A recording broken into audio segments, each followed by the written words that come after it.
All right, Harry, I'll start with you. Why don't I start with you again? And this time, let's talk about England. Now, obviously, they were on a high after the last Test match, and they were expected to, they were expected to dominate or at least put on a very, very good performance in this Test match, give India a tough fight. That unfortunately did not happen.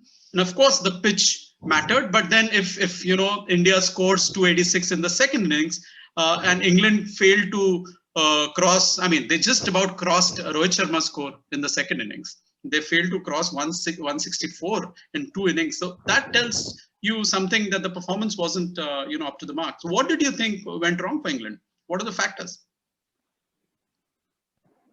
I think, to be honest, that we can have a look at England's performance, but I think that, to be honest, they were just completely outplayed, and England will reflect on this and they'll probably learn quite a lot from it in terms of, how do you play, especially with so many inexperienced players, how do you play on pitches that are spinning that much? And I'm not sure there's a lot England could have really done to win the game. There may be some small things they could have done to be more competitive. So I've written a couple of things down. I just think with the spinners, they bowled well. They took a few wickets and they bowled some really dangerous spells and deliveries, but there was just too much loose bowling in between. So, Moeen Ali especially, I think England bowled something like 35 full tosses in the first innings. And it just relieves the pressure, and someone like Rohit Sharma's not going to miss out on full tosses, especially when he was in the mood like he was. And there's just, every time you tour India, there's always going to be 2 or 3 or 4 batters who have never ever seen high quality spin like that, and on pitches that are spinning that much. So I just don't know how players can really prepare for that, unless you've got a team like in 2010-11, where most of those guys had played in India before and were right at the peak of their powers. And I also think that, it looked like the really difficult time to bat was actually the first sort of 30 overs. And it looked like, when the ball got a little bit softer, 40, 50, 60 overs, it looked like if you could get yourself in, still difficult, of course, but you could manage that. I just think England weren't able to get themselves past the 30, 40 over mark with a couple of guys that were in and just got used to the pitch. But I think, there are lots of things England could have done slightly better, of course. But I just think that this one was down to being outplayed by a really strong Indian team in favourable Indian conditions. Do you think selection played a part? Somebody like James Anderson was obviously rested, we know that. But the replacement in Stuart Broad, unfortunately, he seemed very toothless. Obviously, we know that this was a spinner's paradise, but given that, Stone bowled very well, so you would expect a Stuart Broad to also bowl better. Were you disappointed with that, or do you think selection played a part as well? No, not really. They were forced into 2 of those changes. As I said before in the last show I was on, Bess and Moeen, I think they offer going to have quite a similar output with the ball. And then I think it's, I trust the England management system. I think resting Anderson, I'm not sure Anderson there would have made much difference at all. Broad is an exceptionally good bowler. He bowled brilliantly in Sri Lanka. So I don't think the selection played much of a part, to be honest. Okay, all right, fair enough. Let me ask the same question to Kriti, and this time asking you before Mayuresh, as you can see. So Kriti, what's your take on this one? Okay, so just 2 words: overconfidence. Oh, that okay. In the English team, the guy, come on, this was the story of hare and tortoise, right? They saw how India struggled to win in Australia, and Anuradha, oh my God, Anuradha has covered her face. I'm really okay. I'm concerned now. Okay, but anyway, I'll go on. So, considering how we struggled in Australia, And also to add to the fact that this is our home turf, and we know we know our pitches the best. And I think the combination of that played out against England. Besides the fact that yes, they I mean their playing 11 could have been at par with our team, but I'm glad. Yay, go Team India! Yeah, we're all very, very glad India's back in this series. Let me ask Raja the same question. I mean, what did you think, Raja? I mean, the England team was on a high after the last victory. What happened here? Yeah, see, it's what's been said earlier also. This team has a lot of inexperienced batsmen. Okay, and in the previous Test match, okay, the pitch wasn't doing very much on day one, so Sibley managed to get some runs. But on this wicket, with a pitch really a spinner's paradise this time, I really felt bad for this English batsman. No? I mean, except for Root, and it's the other batsmen really didn't know how to deal with Ashwin and Akshar. I mean, even Akshar was getting a lot of purchase from the first day itself, and I think it was purely inexperience of the English batsmen.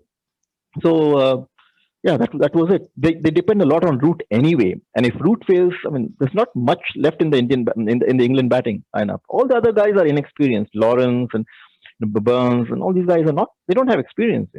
So it's I've seen much better English teams. I've seen cricket for 47 years, like I said last time. So I've seen lots of better Graham Gooch, Keith Fletcher many years ago. David Gower. That quality. Those are quality batsmen, and this team has just Joe Root. So if he fails, I don't see any of the other English batsmen rescuing this England side, which is why I don't have very much hope for the next Test matches also for Ahmedabad. If it's a similar pitch there, that's it. I don't think anyone can stop Ashwin and Akshar. Anyway, let's go on. We'll talk about that later. Sure, I think I was about to say that. But Mayuresh, the same question to you. So from their perspective, from English perspective, what happened? I mean, what went wrong? What were the factors that led to their defeat?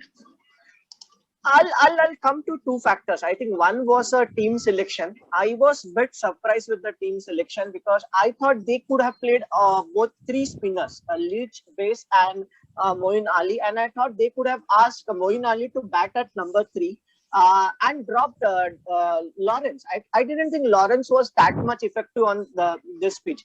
I was very much surprised that they played Moeen Ali as a specialist bowler and putting more pressure on him rather than putting him part of an all-rounder role. So that was one thing for me. Second thing, what my guess was England are again exposed. Not that they are totally dependent upon Root and Stoke. And I think I was just going through the stats later in the match.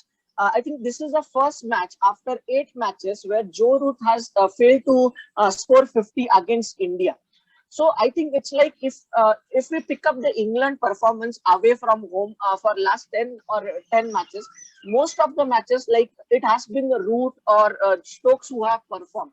If they don't perform, England will lose. I think they have got too much dependency on Root and Stokes to help them out every time. If they don't score runs or they fail, I think 10 out of 8 times England will lose any match.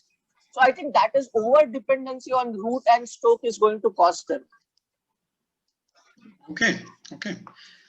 All right. So I think obviously you all mentioned about the inexperience in the batting lineup.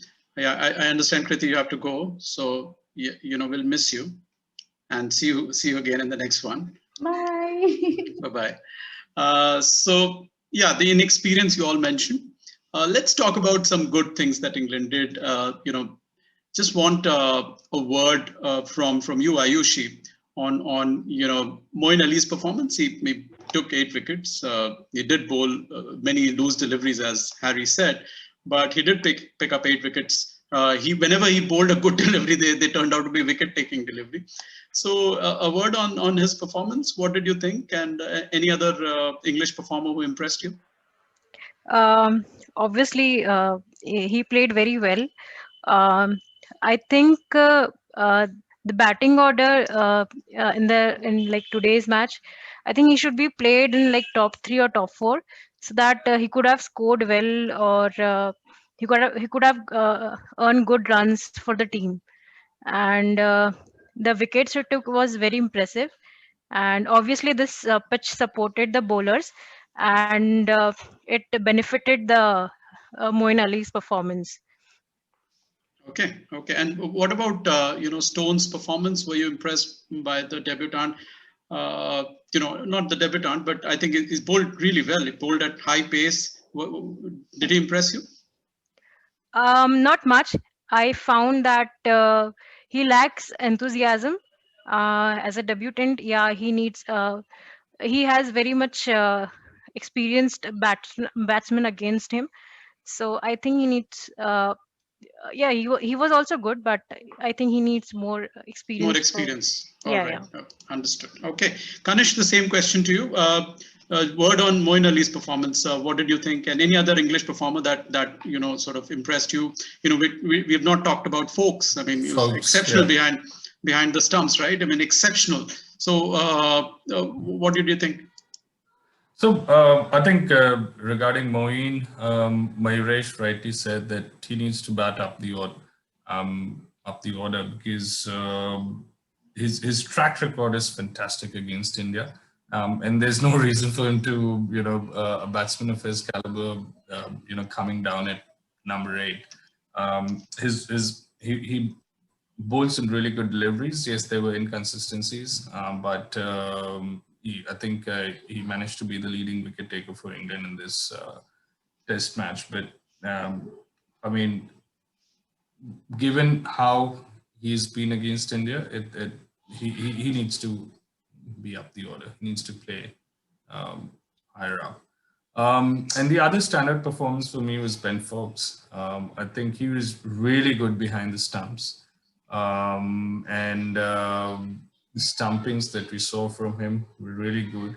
And he, in the first innings also, the leading run scorer, it tried to hang around, applied himself really well. And that shows that even though he was inexperienced, but he was willing to put up a fight, which I think was really a standout for me. Okay, all right.